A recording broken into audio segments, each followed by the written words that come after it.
Hello, welcome, my dear friends. Welcome to another wonderful session of Tulsi Dalam, Tea Time Wisdom.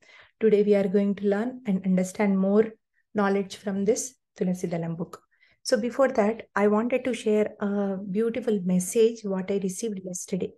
So Jesus Christ said, right, love the neighbors, and then all else will be added to you. So, but the first, here in USA, people always they are so much friendly and so much caring and love. They show so much love and compassion to the neighbors, right? So I used to wonder, like, how come these people are so happy? And always, if you notice, as soon as they see us, they will say hi and they smile, right? So the culture of smiling and saying hi in India, it was never there. If you see a stranger, you will never say hi or you will never smile at that person, right? Because these people have that knowledge and wisdom from their learnings, like the learning of Jesus Christ said, love the neighbor. So whoever you are seeing, they are your neighbors and you are throwing a smile. And yesterday I went to a movie, and in that movie, this love the neighbor concept expressed so beautifully. I thought of sharing with you all. So, why little kid asked grandpa, who are all our neighbors and why we must love our neighbors. So the grandpa, he was trying to express that, world need lot of help. World need lot of help. We might not we might not be able to solve all the problems of the world. We might not be able to help with all the problems what we see, but we must be able to help what we can, right? Slowly, when we are able to help what we can, and then slowly the world is changing. So definitely we have the capacity to at least to go beyond our limitedness, go beyond our thoughts, go beyond our own thinking. That if like, for example, I was thinking only I can donate only $10, or I can only take 2 or 3 hours of session like in my day. So those are all limited, right? So just to make yourself little bit more unlimited, then you will see the magic happens, my dear friends. Like the 2 hours you have given your 2 hours to service work, increase it to half an hour or increase it to 1 hour and see what happens. You are able to give $5 or $10, right? Try to give $12 and see what happens. So always we are stretching ourselves and we are pushing ourselves, and that way we are helping ourselves and we are helping others too. And grandpa says that this is how we help each other, and we must help. We must help in order to see the happy world. And helping the neighbors is very much important. Loving the neighbors is very much important. And when that little fellow asks, like, okay, how do I recognize my neighbors? Then he says that if you sit here and if you look right and left, and you will see 2 houses, right? And then you will see, okay, this is my neighbor, this is my neighbor, I have to love. But if you go a little bit out of your home and then see, you will see 2 streets. Like there is a street and or like subdivision, and the left side there is another subdivision. So that means they are also your neighbor, right? So when you step out, and you are seeing 2 different neighborhoods and they are neighbors. And slowly what you do is you just elevate yourself little bit, like go to the little higher vision, like go on to the bungalow.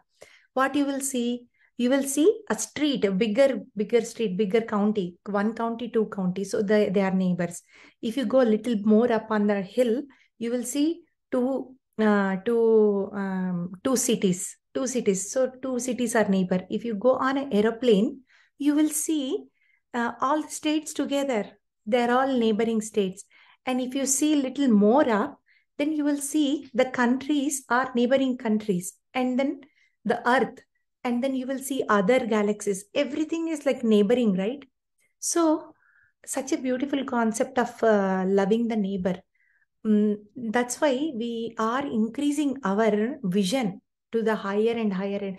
So when we started our meditation journey, we were selfish. Like, we were only taking care of our family. We are taking care of our only close friends group and only close things. Like, we don't go out of our comfort zone. But whereas after coming to meditation, what is happening? You are increasing your perception. You are going higher and higher and higher, higher, higher, higher.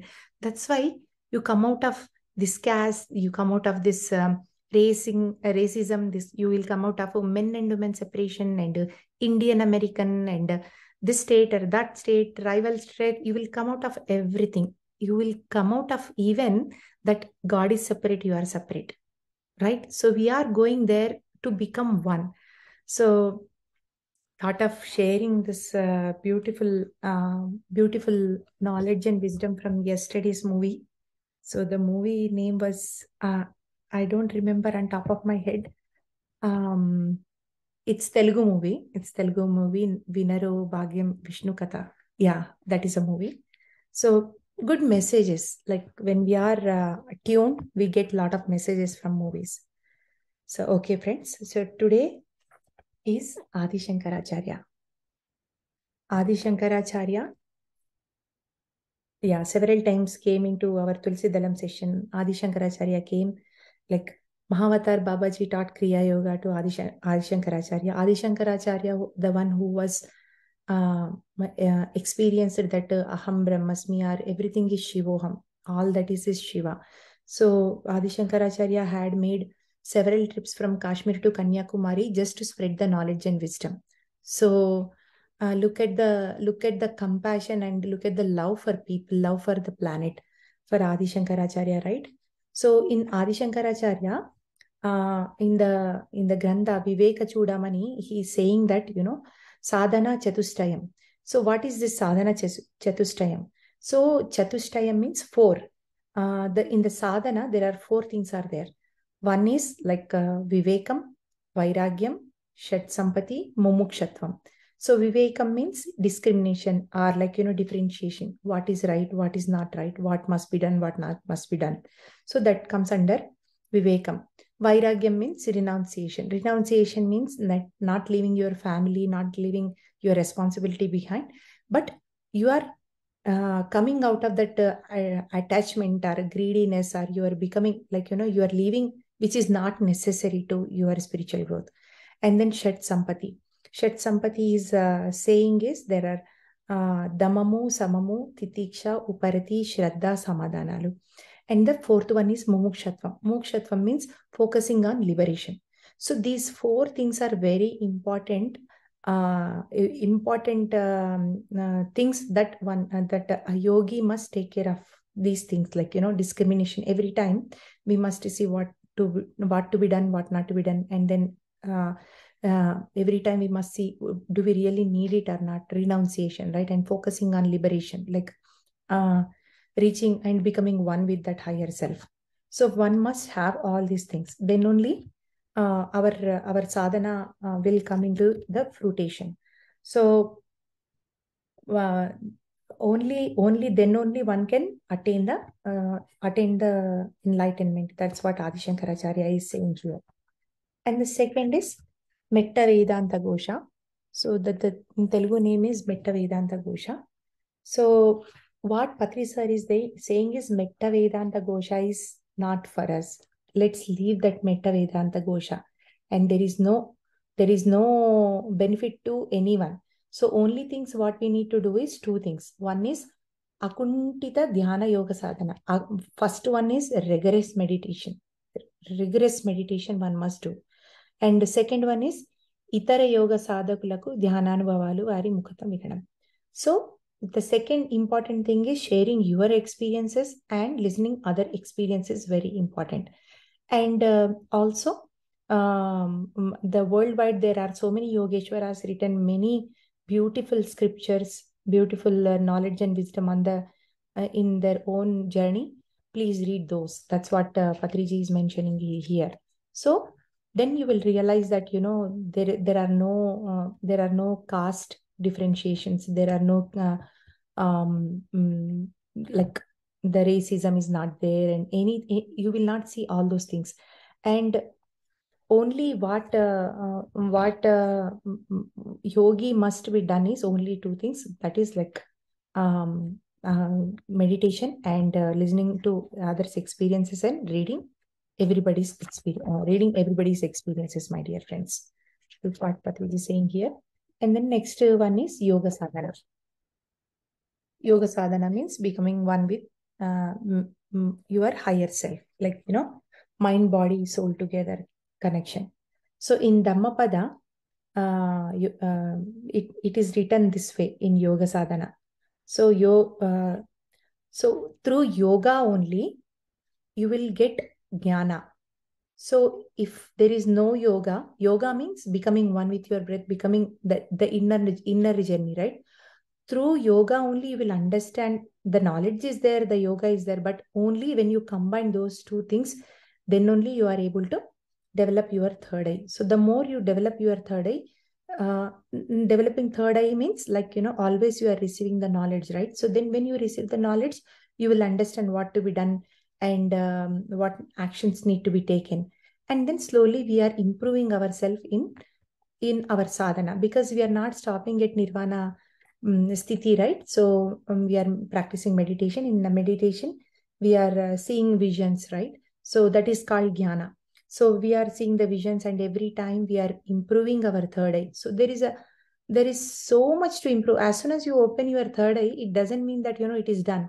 So paripakvata, like, uh, mm, tuning, like, making more and more clear of your third eye. So physical eyes, we are not seeing, but we seeing with the third eye. But even with the third eye, right, you can see only limited things. But whereas the Yogishwaras, the great saints, they can see everything, like beyond the third eye, beyond the world, beyond the things, like, so we have to reach to that level. So every time when we practice meditation, our job, once open the third eye, it's our job to make it more and more clear, so that we can understand the knowledge fully. Then only we will understand that only nirvana is not there. There is a parinirvana and there is a mahaparinirvana. Otherwise, what happens? Okay, my third is open. I have experienced this aham brahmasmi feeling, and I experienced the tattvamasi feeling. Then we stop right there, right? So then we stop right there. So only we can progress when we have this third eye, like getting better and better every time with the yoga sadhana.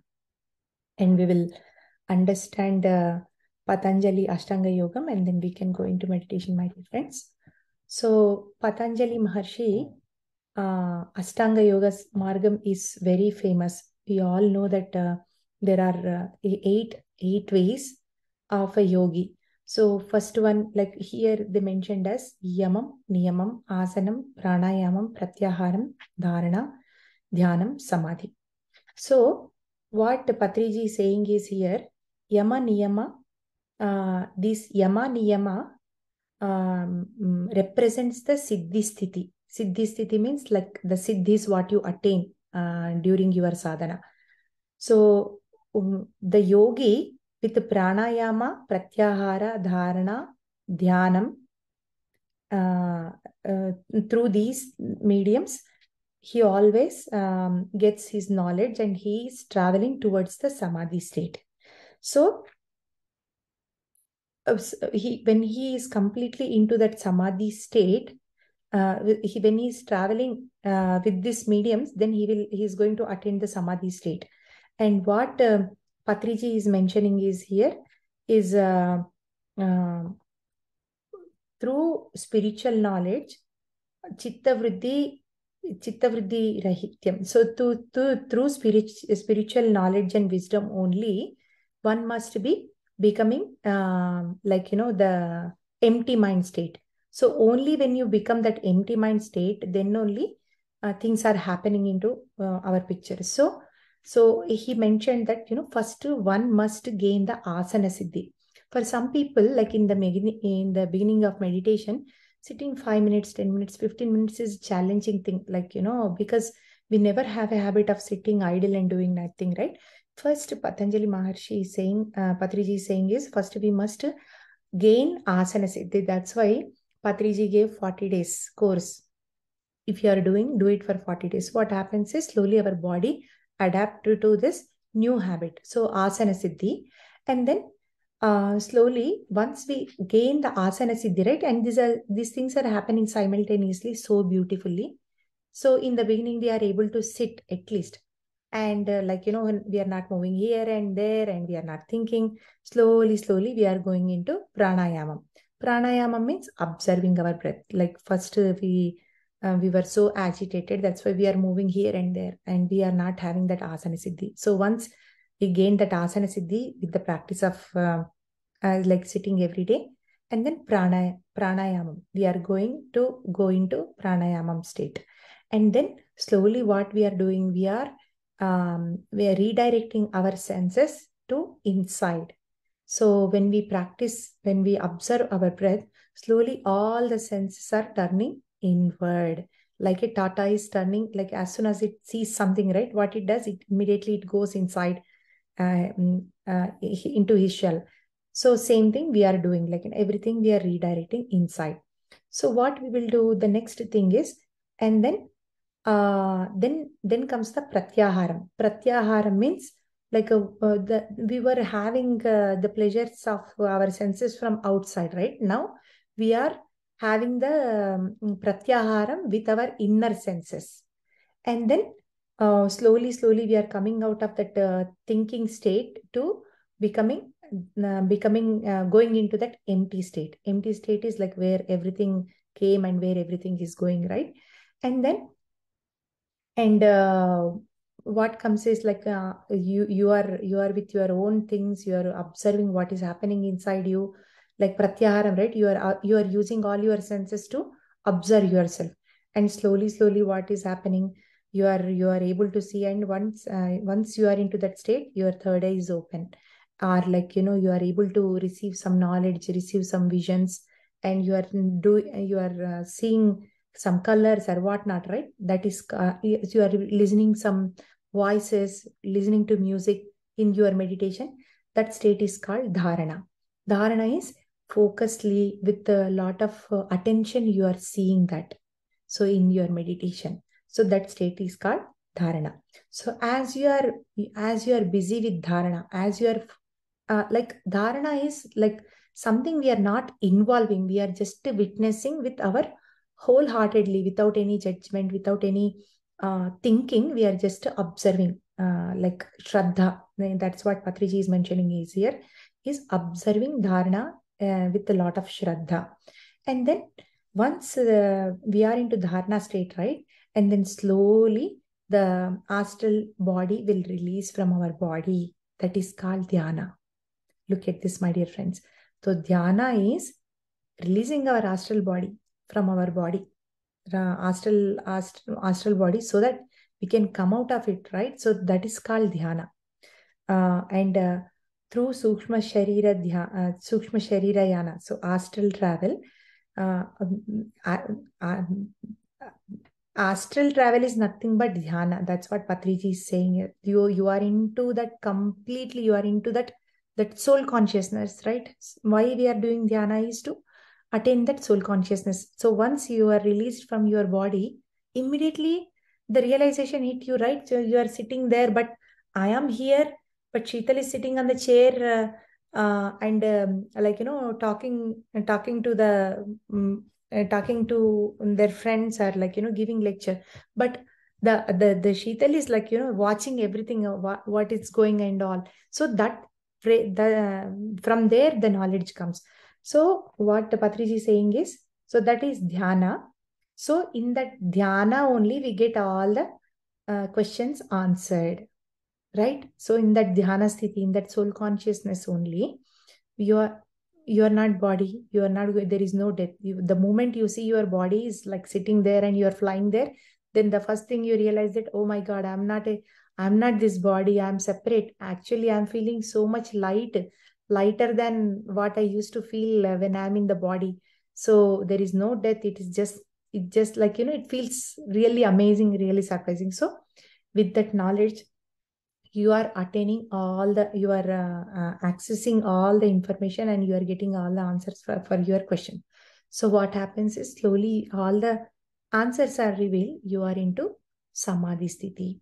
So that is called samadhi sthiti. Samadhi means when there are no questions, that is the samadhi sthiti, my dear friends. No questions exist.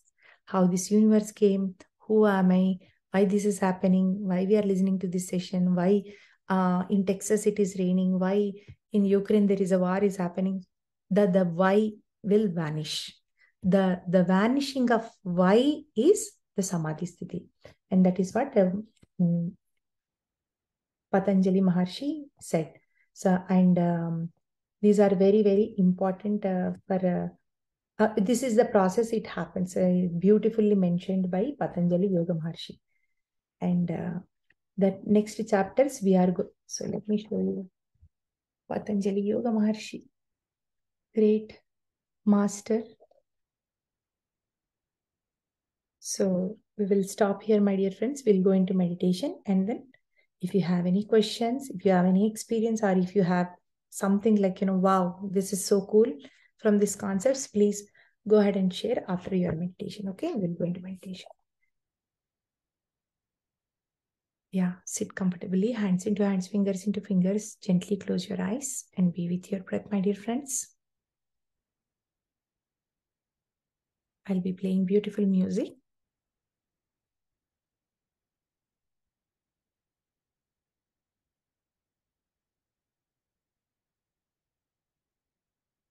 Observe your breath.